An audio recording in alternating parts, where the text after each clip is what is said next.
My dad built a lot of stuff in his free time. If he wasn't watching fly fishing or reading Tom Clancy novels, he was carving something. He made tons of birdhouses. Not that he was into bird watching, but I think he really missed working and adding on to the home. If he couldn't afford the time to build onto our own house, he would have to settle with watching birds move into their little homes. We kept an old mattress in the bed of that ugly yellow truck, so we would drive it deep into the woods and then watch the birds fly into their houses while the sun set. Usually it was accompanied by venison jerky or a cold Coke, but not a lot of talking, which is how we both liked it.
We were happiest underneath the evergreens.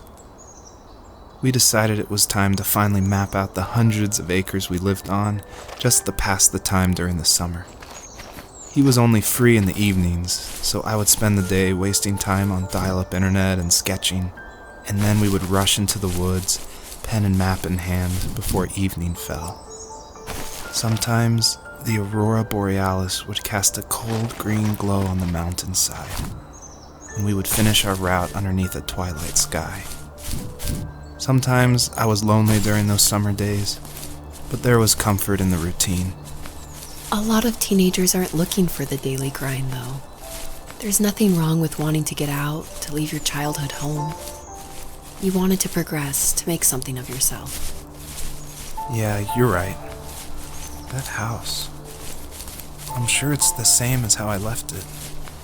Then why does it feel so different? I doubt you're the only adult to have looked back and asked that question.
Even at my most distant, at the times when I detested him the most, he kept reaching out. For a year straight, he asked me every week when we were going camping. I thought he was just dense. Eventually, to shut him up, I agreed. We carried out the worn lawn chairs from the garage and set up a cinder block campfire at the site we had always used behind the house. We walked down the mountain path, talking in the warm sunshine we only got a couple months of the year. Those 3 obsidian rocks shimmered alongside the shore, almost like sparklers pressed against a dark window.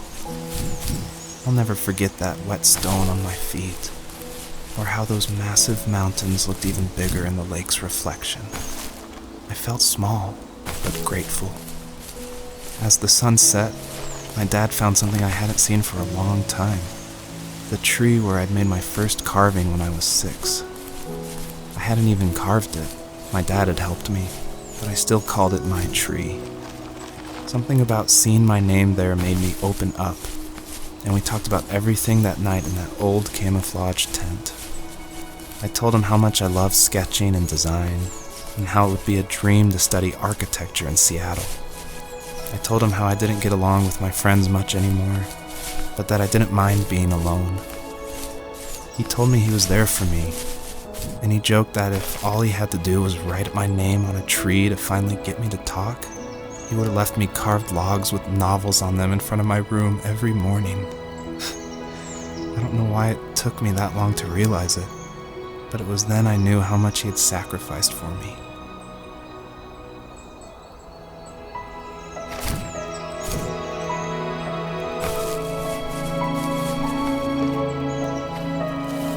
On our property, there were old abandoned pieces of a shed and car long left unused. I used to ask him all the time who those people were that left all this junk, and I'm sure he got so tired of hearing it that he made up some elaborate stories how a brown bear ate them and haunted the woods afterwards. What's funny is I think it made those people seem more real, growing up thinking they were still hanging out like they couldn't say goodbye. I used to tell my friends how I could swear I saw spirits move near the water, and that always freaked them out. I guess it didn't bother me, because the way I saw it, they were normal people with old cars and sheds, just trying to figure out how to survive and be happy in the middle of nowhere. It was a cool thought that they didn't want to leave, but I was a weird kid. Well, you had good company since those ghosts like living in a place where they were brutally devoured.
almost all stories follow the same kind of structure.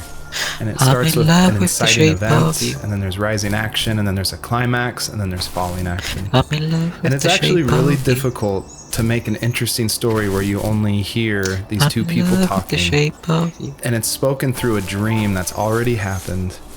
And the most of the action is about this animal that isn't directly related to this couple at all. So I don't know what I was thinking, but my hope was that it would create some interesting things and connections that I didn't see before. And that was kind of the whole exercise of making the first tree.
Perpetrator stood nearby, unfazed, like nothing was wrong. My dad is dead, and he's never coming back, Rachel. I can tell you these stories, but I can never reminisce with him again. He can never hold a grandchild that we'll probably never be able to have. I can never talk to him again, and I'll never be able to say I'm sorry for everything.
I need to go to bed. I just can't talk about this anymore. Good night.